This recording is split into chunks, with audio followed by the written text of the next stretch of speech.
अरे लाठियों के मार से ना अब हम डरेंगे, सुन लो।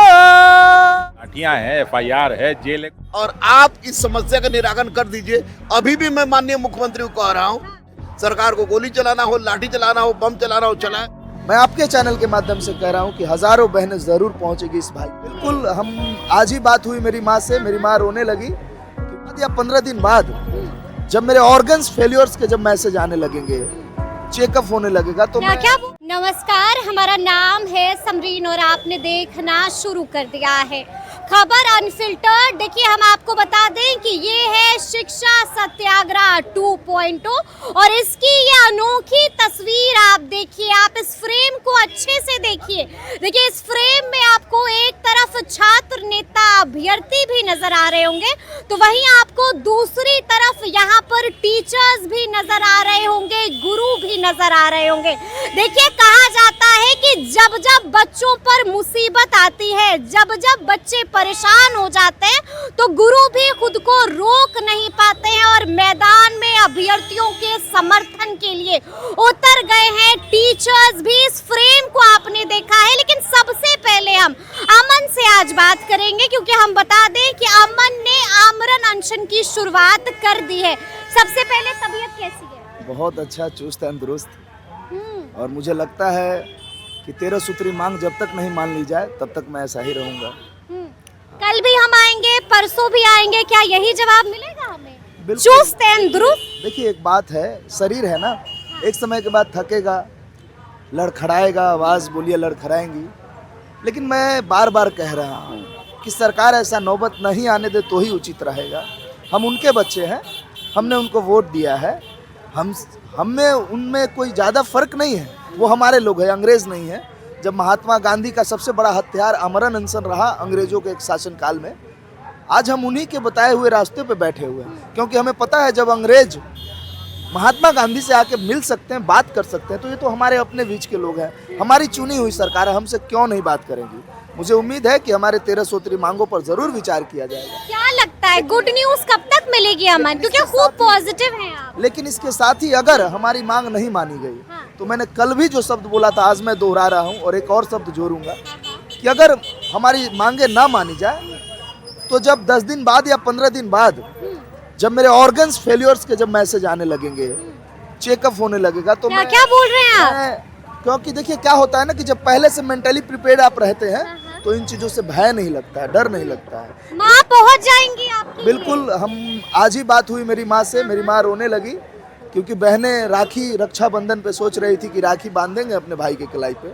मैं बिहार की बहनों से आग्रह कर रहा हूँ कि मुझे लगता है कि मेरी 4 बहनें हैं, भले ही वो इस दिन राखी ना बांधने पहुँच पाए पटना में, लेकिन मुझे उम्मीद है, मैं आपके चैनल के माध्यम से कह रहा हूँ कि हजारों बहनें जरूर पहुँचेगी इस भाई को राखी बांधने के लिए।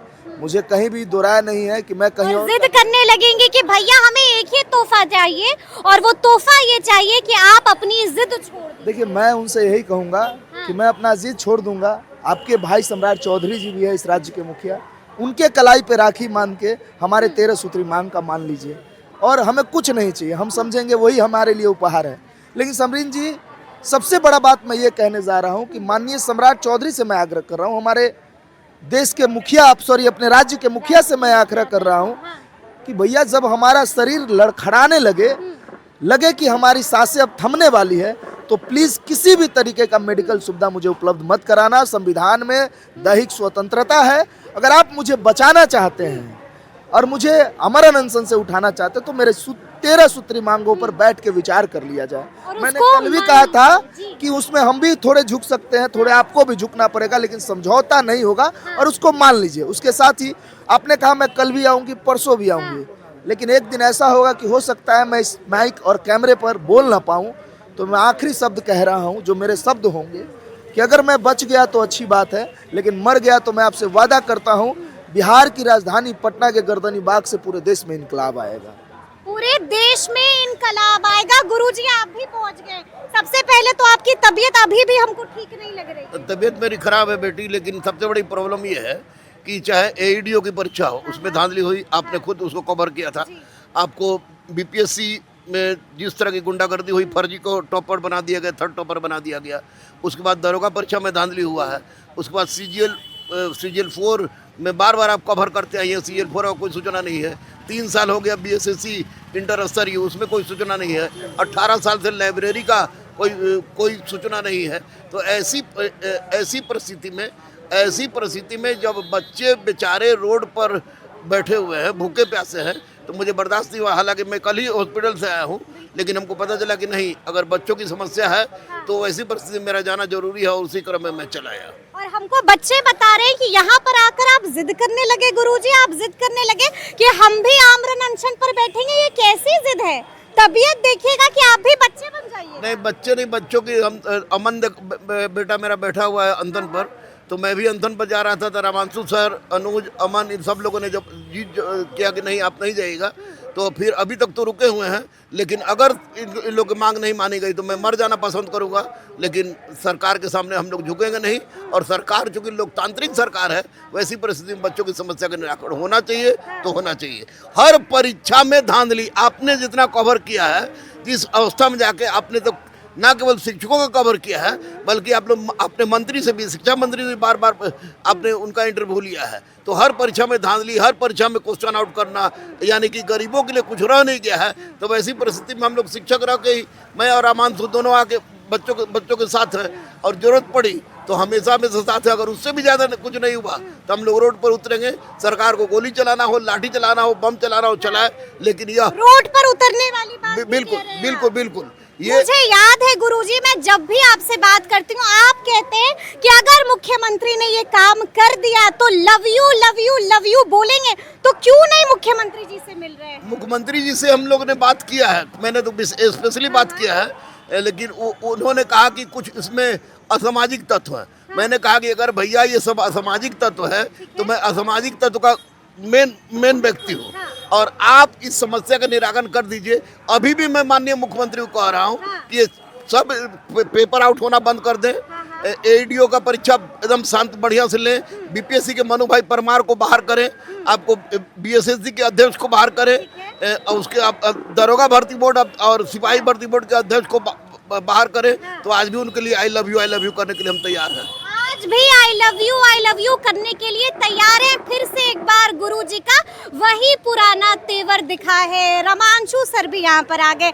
जब भी आप यहाँ पर आते हैं तो हमको BPSC 70वीं याद आ जाता है। गुरुजी अब मन में क्या है? नहीं, वो शिक्षा सत्याग्रह 1.2 था और ये 2.2 है। जी।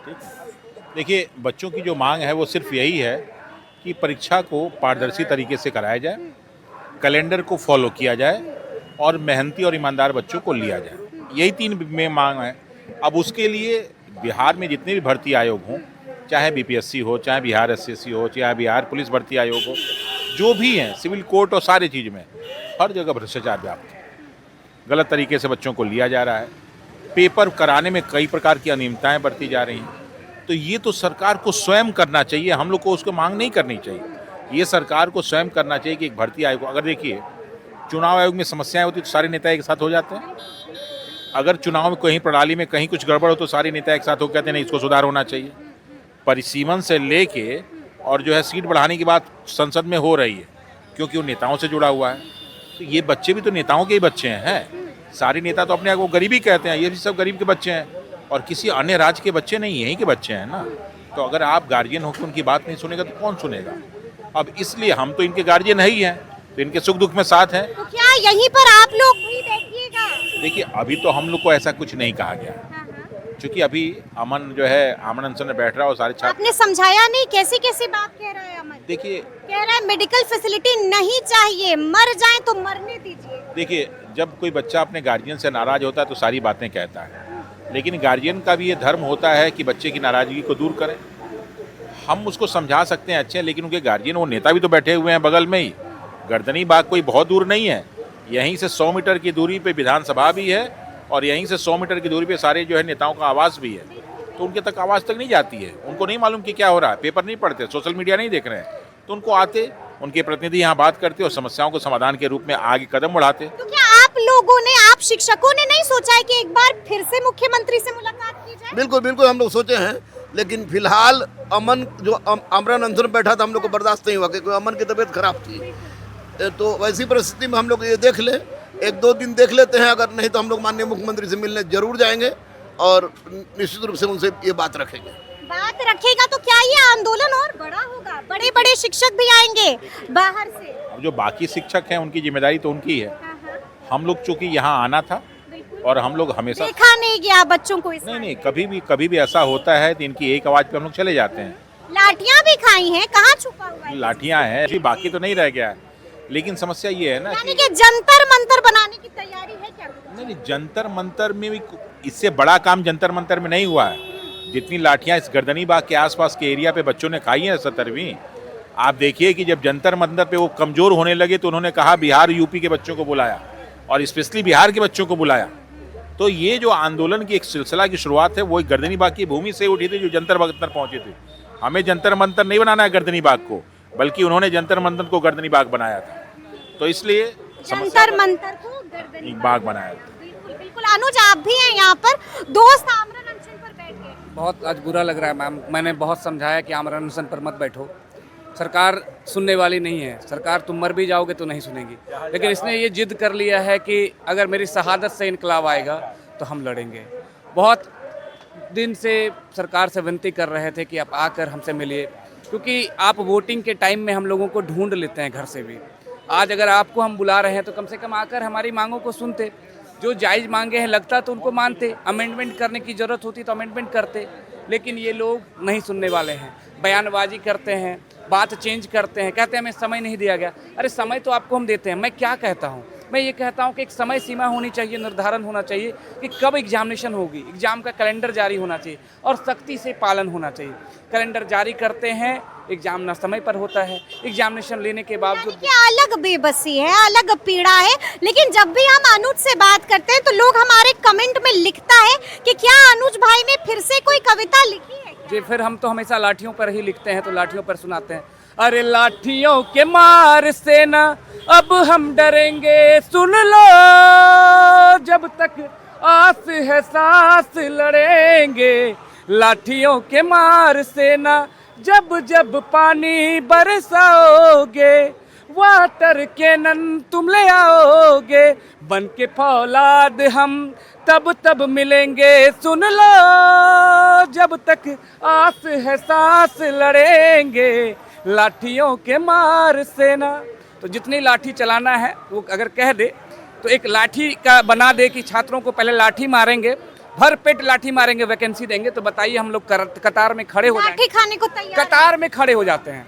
भर पेट लाठी मार दीजिए, खून निकाल दीजिए, लेकिन वैकेंसी जो व्यवस्थाएं हैं, शिक्षा रिफॉर्म कर दीजिए, क्योंकि हम लोग भी बिहार की प्रगति करने वाले हैं मैम, बिहार को पीछे करने वाले में नहीं आते। आप लोग भविष्य हैं बिहार के, आपसे भी हम जानना चाहेंगे क्या लग रहा है? अभ्यर्थियों से बात हुई, क्या सोच रहे हैं आगे अभ्यर्थी? सबसे पहले तो इस गर्दनी बाग के मंच को मैं प्रणाम करता हूँ, नमन करता हूँ।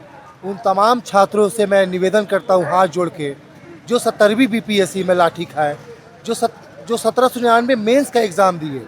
मेंस के एग्ज़ाम में मैं अपीयर हुआ था, मेरे को लगा था प्रीलिम्स वाला ही कॉन्फिडेंस था, लेकिन सरकार जिस तरीके से सारा बहाली ख़त्म होने के बाद जब रिजल्ट देती है, मार्कशीट देती है, तब पता लगता है। मैं निःशब्द हूँ। मैं अपने माँ बाप को कभी वैसा लगता है कि बार बार मैं क्या बोलूँ यार, उनसे एक ही चीज़ बोलूँ कि पेपर लीक हो गया। तमाम देश में आँख नहीं मिला पाते हैं माँ बाप। अरे भाई कैसे मिलाओगे यार आँख? उनका तो एक्सपेक्टेशन है आपसे कि आप कुछ बेहतर करेंगे, लेकिन फिर से वही होता है, पेपर लीक होता है। आखिरी बार घर कब गए थे? घर तो जाते ही रहते हैं मैडम, लेकिन माँ बाप से मुलाकात करना बड़ा मुश्किल हो जाता है, क्योंकि माँ बाप मेरे दिल्ली में रहते हैं।